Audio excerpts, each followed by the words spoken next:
11টি উপজেলায়, এবং এই 11টি উপজেলায় আমরা 22,000 কৃষককে আজকে এই কৃষক কার্ড দিয়েছি। পর্যায়ক্রমিকভাবে বাংলাদেশে প্রায় 2,75,00,000 কৃষক আছে, সবার কাছে ধীরে ধীরে আমরা এটা পৌঁছাবো।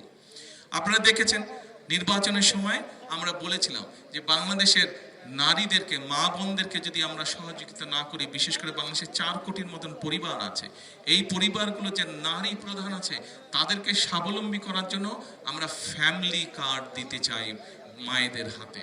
শুনেছিলেন, মনে আছে বলেছিলাম? সেই ফ্যামিলি কার্ডের কাজও কিন্তু আমরা শুরু করেছি, এবং সেই ফ্যামিলি কার্ডও কিন্তু সারা বাংলাদেশে প্রায় পাইলট প্রজেক্টের প্রায় 37,000 পরিবারের কাছে আমরা এটি পৌঁছিয়েছি, এবং পর্যায়ক্রমিকভাবে কিন্তু সারা বাংলাদেশে আস্তে আস্তে আমরা আগামী 5 বছরে এটা দিব। আমরা আরেকটি বলেছিলাম, আমরা বলেছিলাম যে আমরা এই যে আমাদের মসজিদগুলো বলেন, অন্য ধর্মের গির্জা বলেন, মন্দির বলেন, এখানে যারা ধর্মীয় গুরু আছে, আমাদের মসজিদের খতিব সাহেব আছে, ইমাম সাহেব আছে, মুয়াজ্জিম সাহেব আছে, ওনাদের জন্য আমরা সরকারের পক্ষ থেকে একটি সম্মানের ব্যবস্থা করব।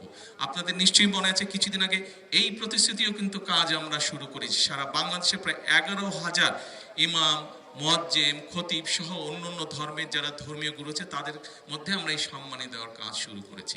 এই যে এখানে ছেলেরা, যে ইয়াং ছেলেরা যে স্টেডিয়ামের দাবি করলো, এখানে স্টেডিয়াম ঠিক করতে, আমরা বলেছিলাম যে আমরা পেশাদার খেলোয়াড় তৈরি করতে চাই, এবং এই পেশাদার খেলোয়াড় তৈরি করার জন্য এখন অনেক সময় দেখা যায় অনেক ছেলে আছে, মেয়ে আছে যারা কোনো একটি খেলায় ভালো, কিন্তু তার পরিবারের হয়তো সেই আর্থিক সচ্ছলতা নেই। আর্থিক সচ্ছলতা না থাকার ফলে কি, সে চাইলেও খেলতে পারছে না, হয়তো সংসারের চাপে পড়ে তাকে হয়তো চাকরি বাকরি করতে হচ্ছে বা অন্য কাজ করতে হচ্ছে, ফলে সে খেলাটায় মনোনিবেশ করতে পারছে না, সে পেশাদার খেলোয়াড় হতে পারতে কিন্তু হতে পারছে না।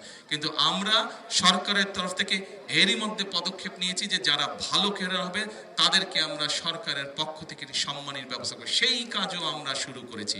আমরা ফ্যামিলি কার্ডের কাজ শুরু করেছি, আমরা কৃষক কার্ডের কাজ শুরু করেছি, আমরা ইমাম সাহেবদের, মুয়াজ্জিম সাহেবদের যেই সম্মানের কথা বলেছিলাম সেটির কাজ আমরা শুরু করেছি। আমরা খেলোয়াড়দেরকে পেশাদার খেলোয়াড় হিসেবে আমাদের তরুণ প্রজন্মকে গড়ে তোলার জন্য যারা খেলোয়াড় আছে তাদেরকে, তারা যাতে পেশাদার হতে পারে সেটির কাজ আমরা শুরু করেছি।